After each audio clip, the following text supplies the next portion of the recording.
Welcome. You're listening to Sports Econ 101, this show where we discuss sports topics from a business perspective. I'm your host, Edward Brown, along with my co-host, Vern Glenn of CBS affiliate KPIX TV in San Francisco, and Russell Jackman. Wave to the camera. There you go. All right. At each commercial break, we're going to ask a sports trivia question. Today we're going to get a little educated here. Literature about baseball. We'll see how much you guys know about literature about baseball. All right.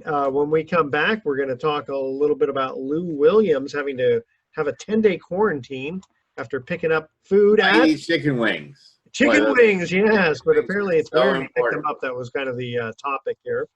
And then we'll talk a little bit about football, back to lots of baseball, a little bit about basketball, a little bit about the Star Spangled Banner, which I thought was very poignant what Brittany Griner said, and we'll get into that. And then what do you guys want? What else do you want to talk about in the next segment? How about the Miami Marlins? Yep. The Philadelphia Phillies, the New York Yankees, the Orioles, 2 games canceled, COVID, 15 players on one roster testing positive. That's the big thing today. And the terrible news about Dana Stubblefield. Yeah. I touched on that too. All right. This segment of Sports Econ 101 is sponsored by Pacific Private Money, still providing mortgage investments that are currently yielding over 7.5%, a little bit closer to 7.75%. Doesn't get any more conservative than that. Check them out at pacificprivatemoney.com. And again, when we come back, we'll talk baseball, basketball, football, court scenes. Oh, we're going to cover a lot of stuff here. No curling. No curling. No, we stopped talking about curling a while ago. And unfortunately, Russell, we don't have any wrestling today. I don't have any news. No news on wrestling. All right. Stay with us. You're listening to Sports Econ 101. Don't touch that dial. We're going to be right back. All right. Welcome back to Sports Econ 101. Edward Brown here, Vern Glenn over there, Russell Jackman over there. All right, first I got here the Clippers, Lou Williams, a 10-day quarantine after picking up food at where? The strip club. That's got to be the most cleanliest place you can pick up chicken wings, right? Holy smokes, what was he thinking? And then Christos Porzingis, he forgot to take his test, and so he has to stay quarantined for 10 days. And Rashawn Holmes for the Kings. Did he forget? The story that I heard was that he ordered food and then went out to go pick it up. And so that he left quarantine to go pick up food, and they found out that he left quarantine. So now he's back, How does that work? I mean, do they these guys have like take-home tests? How does it work? Well, what I mean is the it test doesn't seem to be working very well. No. I mean, what's the idea? Is like that's also a good question. Okay, once you've been testing negative, if you do something you're not supposed to do, is there like another, like a take-home test that you're supposed to do? It's like peeing in a cup type of thing. No. It's not a peeing in the cup. No. I mean, you gotta go through the whole COVID test again if you want to get back in that bubble. And I believe it has to be 2 negative tests. Okay. I didn't actually peeing in a cup. I just meant like there's sort of a. It's like, in other words, you don't have to go out to the hospital to get tested. The only exception is if your name happens to be Zion Williamson. Then apparently the NBA will do anything that it can to move out of the way and to make sure that you're playing basketball. Apparently Zion Williamson has the golden card ticket, and he can do whatever he wants. But everybody else in the NBA is subject to pretty strict scrutiny. Well, on the surface, it looked that from the optics, that looks like the case. But there's always 2 sides to the story, and we're not privy to everything that goes on behind the scenes underneath the bubble. Well, and I'm sure Florida. If it's Zion Williamson, I mean, LeBron would be treated the same way, don't you think? At this point, no. I don't think he would be. First of all, LeBron is disciplined enough that he understands what it takes to win a title. And I may not be the #1 LeBron fan in the world, but I respect the hell out of him. Yeah. And he knows that, he's willing to sacrifice, going out and getting chicken wings so that he can Yeah. get another NBA title. And a guy like Lou Williams, I mean, you know, he has a big reputation as far as being kind of an NBA horn dog, you know, and he can say what he wants about chicken wings, but we know about, you know, how his proclivities are in the past, or maybe you don't know about the proclivities. Not that there's anything wrong with that, but you know he had a wife and a girlfriend living with him at the same time, right? Well, it's not as simple as that. Lou Williams got permission to attend a funeral of a family friend in Oh, that's right. Atlanta. Yeah. So he left the entire state of Florida to attend this thing, and while there, was caught at a gentleman's club, and it's like, whoa, what are you doing here? So the optics do not look great for Lou Williams, not at all. He's got some splaining to do. It cost him a fine, reportedly $150,000 for that. That's an expensive mistake to make. Yeah. For anybody. Yeah. I was gonna say, how much does he make a year? I don't know. I don't know the nature of his contract. It's got to be seven figures, but yeah. Still, I mean, it's and it puts $150,000 for that. Terrible, awkward position that they, you know, are going to be without. Likely, you know, they're going to have to start at least, you know, the first. And look, it's one thing when you're like the Washington Wizards, and the idea that you would win an NBA championship, especially shorthanded, is ridiculous. Washington and Brooklyn. I watched Brooklyn in some of the scrimmage games, and Brooklyn looks like they forgot how to play basketball entirely. Like during the couple months off, they complete. But when you're the Clippers and you have a legitimate shot at being an NBA championship this year, you can't afford to have a guy miss 10 games because he wants chicken wings. Well, especially as good as Lou Williams. Buffalo Wild Wings delivers.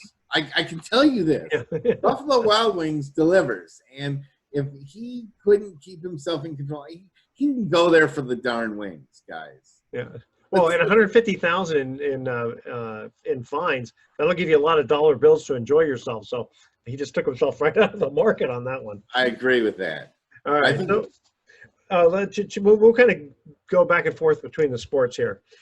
So question, do you think a lot of the 2021 NFL draft prospects will bolt if college moves to the spring?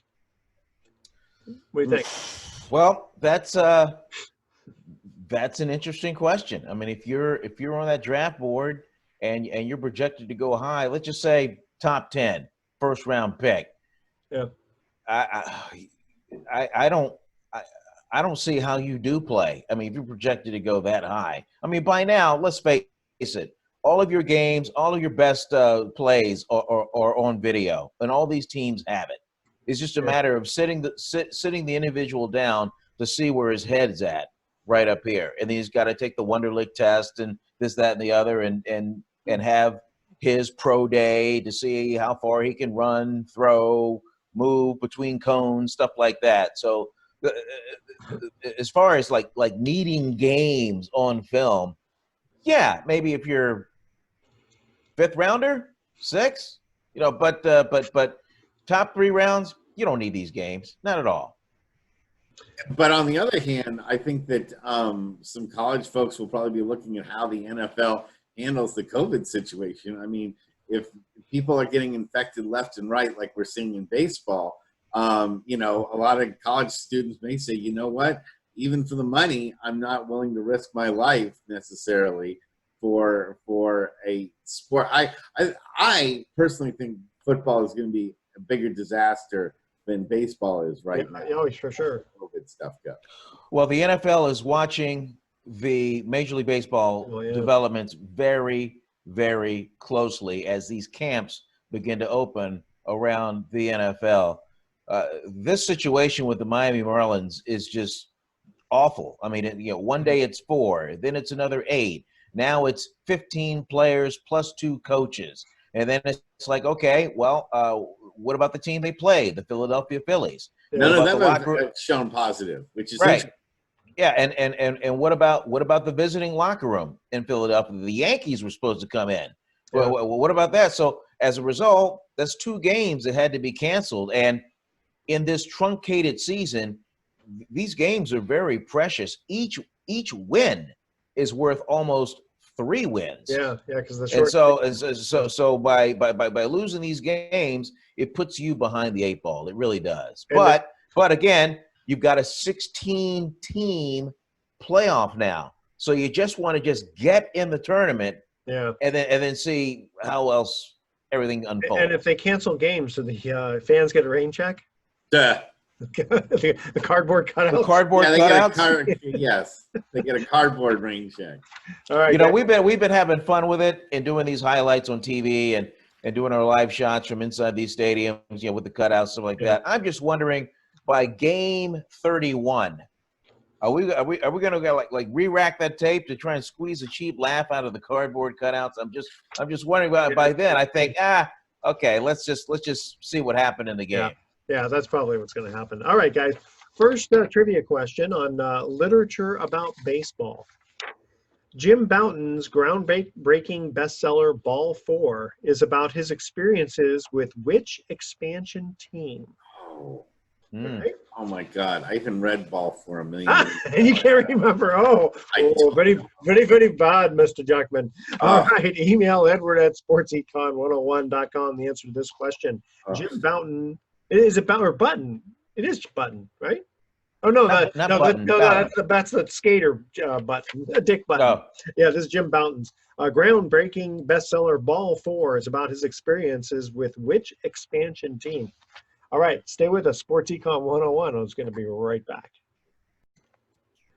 Welcome back to Sports Econ 101. Edward Brown here, Russell Jackman over there, Vern Glenn over there, and we have stumped our panelists here.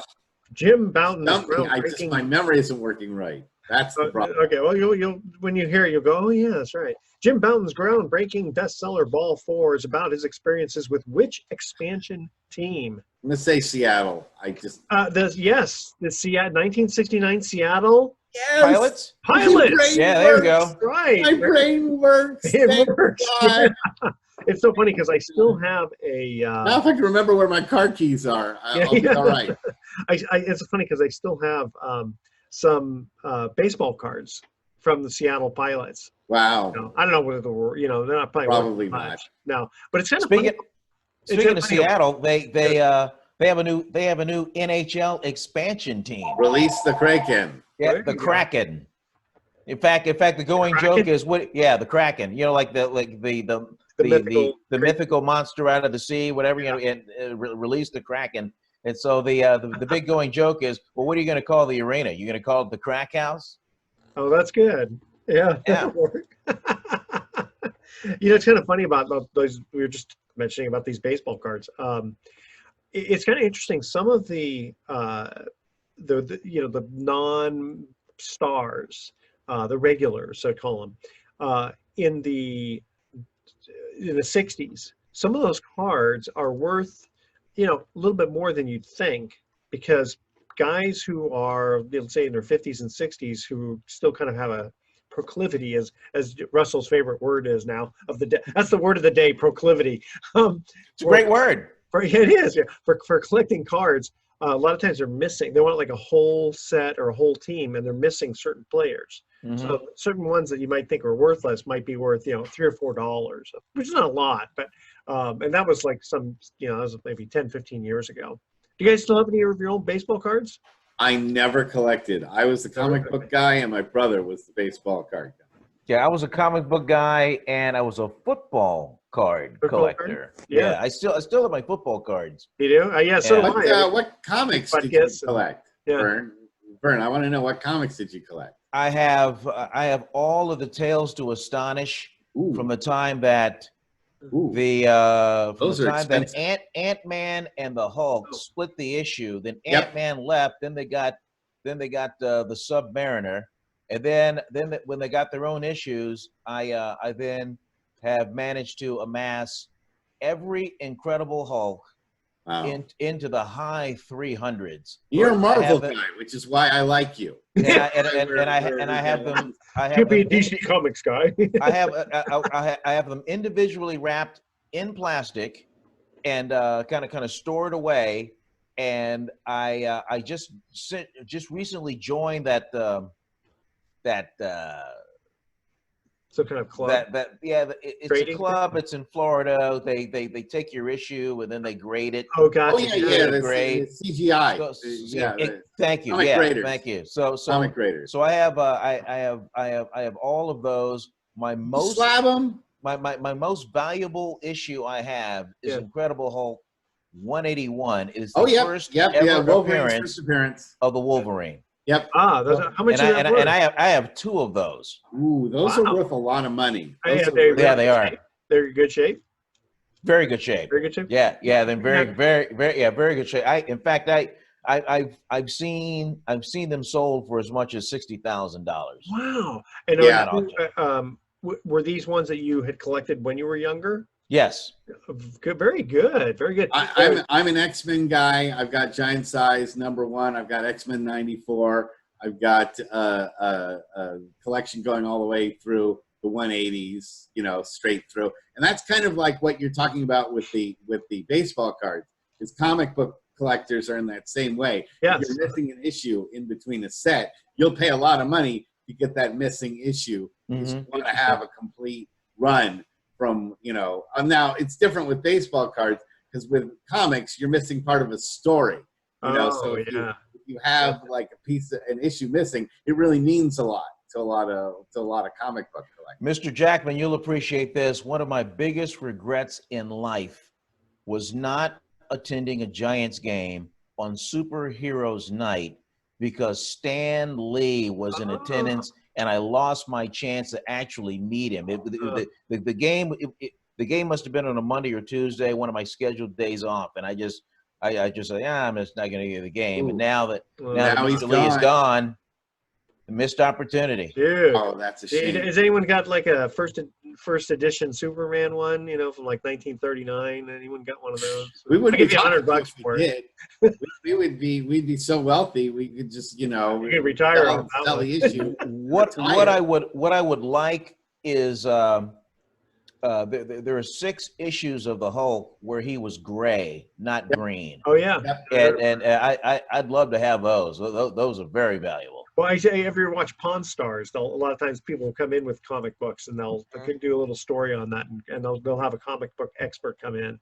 Right. They look at all the creases and stuff. Yeah. Actually, did meet Walt Simonson, Jack Kirby, John Byrne, Terry Austin, Steve Leialoha, and Carl Potts. I could talk about comics. We'll have to do a completely different show. You and me, Vern. We'll have to Wow, Jack Kirby on the Mount Rushmore of illustrators. That's for sure. Signed Wow, by man. Fantastic Four #100. Yeah. Wow. But do you remember collecting them as a kid? And on the back, they'd have like, how to make money with, various Grit. Selling Grit newspapers. Grit newspaper, the Sea Monkeys, Yeah. all those things in the back. Yeah, my brother almost bought a helicopter kit that you could buy from one on the back of the comic strip. And he goes, "Yeah, Edward, I'm really handy. As soon as I build it, you can be the first one to fly in." And I go, "I ain't doing that." They actually have a really fun book on all the things that you could buy from comics and people that bought them, and like pictures and write-ups and descriptions of the things that you could buy. You know what? I still have, and we're talking about probably going back to 1970. I still have a flashlight that you just keep pumping your hand, and it was like a mini generator. Oh, okay. And it still works because it's just a generator, Sure. Nice. Yeah, kind of fun.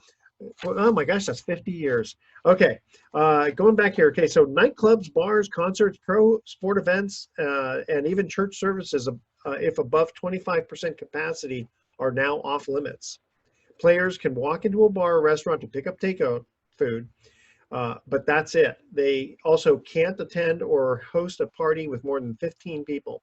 Violations can result in fines. Moreover, if a player tests positive for the virus after one of these violations, they will not be paid for any missed games, and their contracts would lose future guarantees. So Lou should have paid attention. Well, when you're going to the strip club now, you have to throw your dollar bills. You have to wad them up and throw them. You can't just. You got to wrap them up in $100 bills though to give them some weight. Have to be in and then paper plastic bags. Well, then back to the Miami Marlins here. So there's too many COVID cases. The Blue Jays are playing in Buffalo because Canada does not want people from the U.S. entering Canada. Who Uh, can blame them? I mean, Fauci, is he? I don't know how much power he has to cancel Our baseball. passports aren't worth diddly. You realize that, right? Yeah. You In might as fact, well take you know your what? You know, passport. okay. So Instead of firewood. the euro was trading like at 108, so it was only about 8% higher than the dollar. Now it's up to 117. So I mean, it's going to cost you 17% more to buy stuff to go to Europe. Oh man, I remember when I was traveling in the early 2000s, and It's 2-1. 134. It was 2-1 at one point. Oh, it's 2-1. No, I unfortunately didn't get that. Oh, that's right. The early 2000s. In 2005, I went to Europe, and it was like 134. I mean, can you imagine paying 34%, or in Russell's case, paying twice, for a hamburger Wow. or whatever? Why do you think I haven't gone on vacation any time recently? Many times, yeah. And so the difference between baseball and basketball is the number of players and distancing issues. So that's where the big problem seems to be with baseball compared to basketball. They can play, a little bit more in a bubble. But football, I mean, who knows if they'll even have a season? Yeah, exactly. Yeah. The more I see what's going on, and with baseball, I mean, you're dealing with you're in the open air and there's multiple stadiums, and you technically really aren't in a bubble per se, like the NBA ballers are down in Orlando. and I think that's a huge mistake. It's I think that's a huge mistake by baseball. They have really no control. As soon as the players leave the stadium, they have no control over what the players are doing, and we're seeing that's why 15 of the players and coaches are infected on Miami. They're probably all going down to South Beach as soon as they're done and partying it up. Yeah. I guess maybe in football, how those guys, they sort of put those big sumo wrestler, big balloon things around them. Maybe they'll play football like that. All right, guys. Second trivia question. We're talking baseball literature here. Whose biography, which by the way, they made into a movie and just saw it last summer. Whose biography is entitled "The Catcher Was a Spy"? Oh, yeah, it was good movie too. It was good. I want to say, was it John Cusack? No. It was Paul Rudd played the main character. Did a very, very nice job. So whose biography is entitled "The Catcher Was a Spy"? So give you a hint. This catcher mostly played in the 30s, but once you hear the name, it should be familiar to you. Email Edward at sportsecon101.com. Okay. The answer to this question. All right, baseball literature. Stay with us. We are going to be right back. Welcome back to Sports Econ 101. I'm Edward Brown, along with Vern Glenn and Russell Jackson. Second trivia question: whose biography is entitled "The Catcher Was a Spy"? And this guy went on a barnstorming tour with Babe Ruth. Schlesinger. I'm now blanking on the name. I believe he played for the Red Sox, but you wouldn't think of him necessarily as a Mo Berg. So he was he spoke like 11 languages, and he was a really brilliant guy. He had gone to Japan and kind of under the radar, took a bunch of pictures in the late 30s, and basically had come back. I mean, the movie, I don't know how accurate the movie was to real life, but basically they were saying that, he says, yeah, there's some tension there. And then he was able to share these photographs and then become a spy because he spoke so many languages, he could fit in there. So because the question was, when he was invited to go to do this barnstorming tour to kind of let the world know about baseball, the question was, okay, Babe Ruth, Lou Gehrig, or Joe DiMaggio, and Mo Berg. Who's Mo Berg? They're wondering why he's part of it. All right. Interesting. Was it a good movie? Good movie. It's a good movie. Yes, it was. Yeah, Is it? Yeah, it is. So the Patriots are some of their key players are opting out of football this year. How about that? Yeah. Football is going to get played. Well, no Tom Brady now. The luster's off the rose a little bit. And I think also some of these guys have probably had enough of Bill Belichick to last them a lifetime. But what's going to happen? You kind of wonder. I mean, people will still watch football, but when the major players kind of opt out, it's going to feel like. I just have no idea how you can play NFL football safely with COVID-19. It just doesn't seem like that's possible. No, the guys are spitting all the time and, you know, sweating, and no one really talks about getting it through sweat, but why not? It's, you know, It's droplets. droplets. Yeah. Yeah. I'm just amazed how they are going. I mean, I know it's a $10 billion a year business. I get it, and I get all that money lost if you don't play. I totally get it, but man, good Lord, But if you play, I'll put it this way: I will believe it when I see it. I just can't believe. I'm with Mr. Jackman on that. I just can't believe these games are going to be played. So something will happen that will really throw. Not in August, yeah. There's no way they're gonna play a 16-game schedule on time. That's just I can't see that happening, especially with complications baseball. And what happens if they play and then the virus, like what's going on with the Miami Marlins? I mean, if you get, I mean, you could push this thing over the edge, and you could be out for at least 2 seasons. I mean, who knows?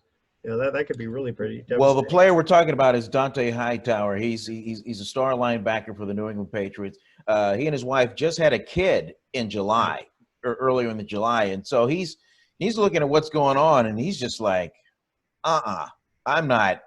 I am just not. It's the same thing with doing Buster this. Posey. You know, Buster Posey adopting a pair of twins. You know, that were in the NICU for a month. You know, he didn't want to subject them to any of that. And who could blame them? Who could blame anybody for saying, you know, the life of my children is way more valuable than, you know, possibly playing, you know, 4 games in a season. Sure. And also, that said, though, it's easier for him to say that with all that money in the bank, as opposed to a guy that may be the 30-some-odd player on the roster. Yeah. And you need that money. You're a young guy, you know, and when you're young, you think you're invincible anyway. So you need these games. You need that check. Which is why now the average age of the COVID victim is under 45 right now. Because they're not being as careful. Yeah, they're going out and they're partying. They don't. I mean, if you think of Buster, you know, so he was 2010 his rookie year, or 2009. Okay, so you know he's played for roughly 10 years. He's got 3 Super Bowls. He's got 3 World Series rings. You know, he's made a lot of money. So he's got an MVP. He's in 2012. One could argue that maybe the greatest season a baseball player has ever had was Buster Posey's 2012 year.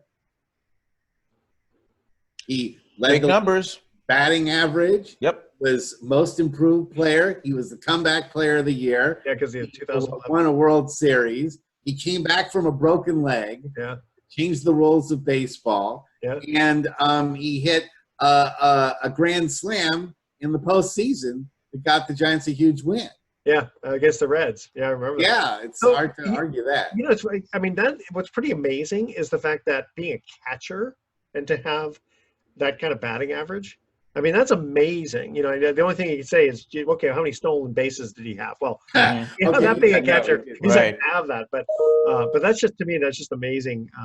It's sort of like, you know, Cal Ripken, apparently, you know, he had the Iron Man, you know, the streak of consecutive games. And the guy was between third base and shortstop. I mean, and he apparently played you know, basketball in the off season and that sort of. He did. It's true. Yeah, yep. And for a guy like that not to get hurt. I mean, no offense to Lou Gehrig, but Lou Gehrig's amazing. First base. It's absolutely amazing. As a guy who tripped over his kid's scooter and broke his shoulder, I absolutely can attest to how amazing that streak is. It really is something. Well, how many scooters are on a baseball field? Not that many. Hunter Pence can testify. That's true. Yeah, I remember when someone stole his. Yeah, wasn't me. And it was returned. Yeah, it was. Yeah, probably. Yeah, only when they found out whose it was. You know, I mean, you know, I listen. I appreciate that someone had done that, but it's like, you know, listen. Everybody's scooter is just as important to them, just like mine is to me. There you go. So It's available. If people want mine, I'm willing to do money. I'm not getting back on a scooter anytime soon. what size is your scooter? It's a Duke scooter. It's like a really classic, like old style adult, but it's not like the really long one that Pence used. I mean, how many cc's is it? Oh, it's just a push scooter. Oh no, yeah, no. You gotta get one that can go on the freeway. No. After what I did to myself with the stupid one that I pushed myself, I'm not getting on a motorized one anymore. Well, I don't know if I told you this, but the motorized one mine's almost like a motorcycle, but it is, it's a scooter because you don't have to shift gears and you don't have to straddle it. You can sit. Yeah, the Monte Ellis Special. What's that? The Monte Ellis Special. Monte Ellis Special? Is that? Yes. Remember he got hurt on a scooter and he lied about it? Yeah. Oh, that's right. I forgot about that. Yeah, it said he was washing. He fell off his truck. He was washing his truck. No, that was Jeff Kent. Okay, Jeff right. Kent. Yeah. Monte Ellis said that he was just like playing. He was practicing basketball, and then people were like, "No, you fell off the scooter. People saw you do that." Ah, gotcha. Well, and I was for a few years here, I've been trying to convince Vern to convince his wife to let him get a scooter. Because, for driving from Marin into San Francisco, you can beat all that traffic. Yeah, but here's the thing. What about all that gear that's in my car? Well, what's the size of the gear? I don't know the size of it. Tripod, camera, lights, cords, cable, transmitter. Yeah, you're right. That would be kind of tough. I need the car. Yeah. All you need is one rainy day, and suddenly the scooter isn't such a great investment. Yeah. Yeah. Okay. So you don't ride it all the time. All right. Hey, moving on here. So Brittany Griner, it's interesting. She has a point here. I think she's got a point. She says, why is the Star Spangled Banner played at sporting events? It's not played before other public entertainment gatherings like movies, concerts, and plays. Now, I kind of think of that too. I'm thinking, it's one thing when it's played, let's say, an Olympics or a world situation where you're playing against another country and there's, USA pride. But if it's like, Yankees and Red Sox, it's all inter-USA play. There's no like patriotic pride per se because you're playing against another American. Right? I mean, I know that there's players from Dominican Republic and all that, but still, it's like I don't know when they started playing the Star Spangled Banner. 40s. In the 40s? Yeah. Oh, after World War II. Yeah. Okay, so I can kind of see like maybe in the beginning after that just to kind of give America some pride, but I mean, we're not going to do it because of the Taliban, so it's just the tradition. That's why they kept it. Yeah, and I think it's also become like a performing ritual for so many people. I mean, to say that you sang the Star Spangled Banner in front of Team X is now become kind of this. Yeah, but they're not going to do the whole shebang just to let one performer, get their 3 minutes of fame. Well, it's become kind of a way for the sports to link in with musical talent. So they can say, Carlos Santana is singing the national anthem. Huey Lewis and the News is singing the national anthem. So it's an additional attraction now for them to like say Whitney Houston is going to sing the national anthem, or it's become a thing in itself. And of course, now with the Super Bowl and all of its crazy bets, you can actually bet on how long the national anthem is. Yeah, there was someone who sang it for about 6 minutes or something ridiculous. But yeah, it's funny because that Huey Lewis and the News rendition, I think, is the best one I've ever heard. It's amazing. Yeah, they did pretty good. Metallica has done it. So it's sort of like ways for teams to sort of feature their local performers or the big performers of that locality through doing the national anthem.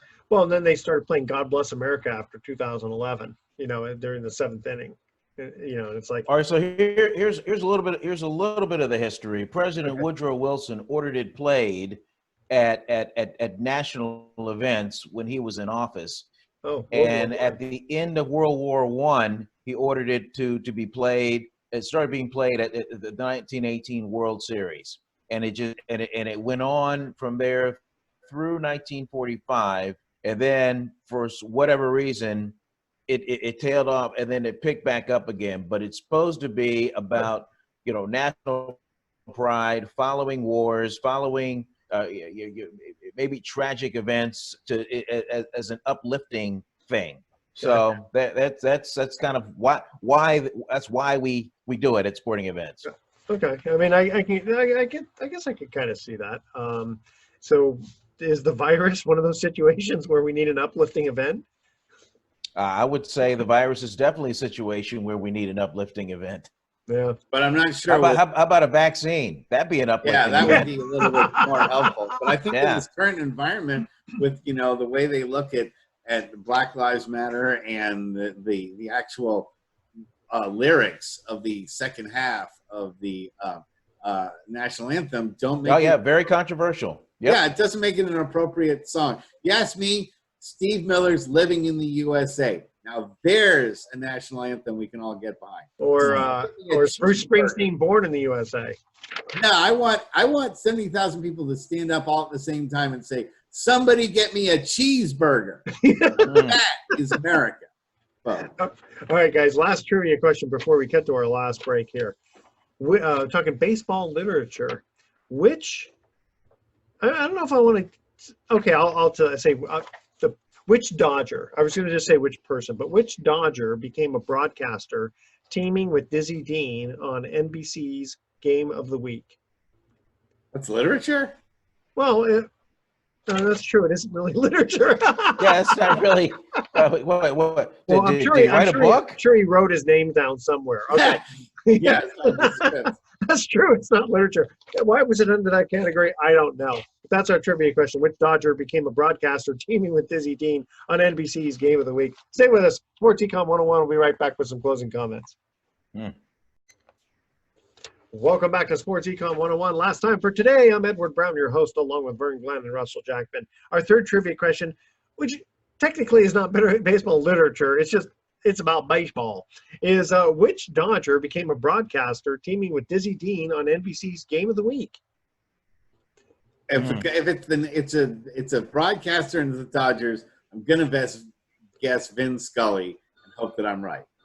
No, this was he's talking about a Dodger player. Oh, player. I don't think Vin Scully really? ever played. Who then went to the broadcast booth and worked with Disney. It's probably a pitcher. No, it's not a pitcher. No. And it's funny because I thought it was going to be Gil Hodges, but that's not correct.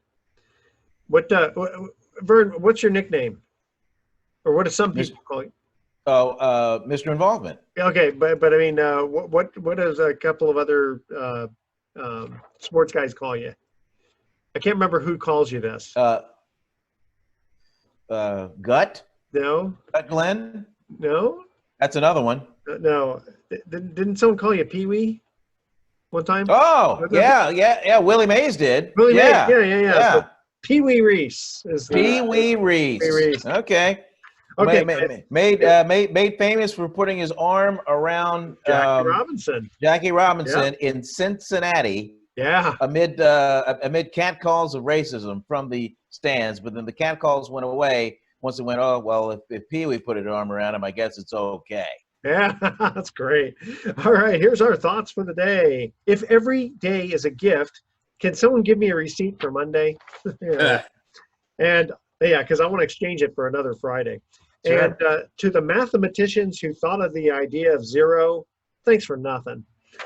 But I'm pumped.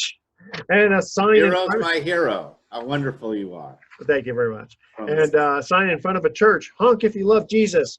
Text while driving if you want to meet him. Okay, tune in next week. That's a good one. Like that. Tune in next week to Sports Econ 101. We're going to be discussing sports topics from a business perspective and asking more, or sports trivia questions, excuse me. Yeah, we have business questions. What am I doing here? And asking more sports trivia questions. Thanks for listening. On behalf of our team, I'm your host, Edward Brown. We'll see you next week. Adios, Peace, America.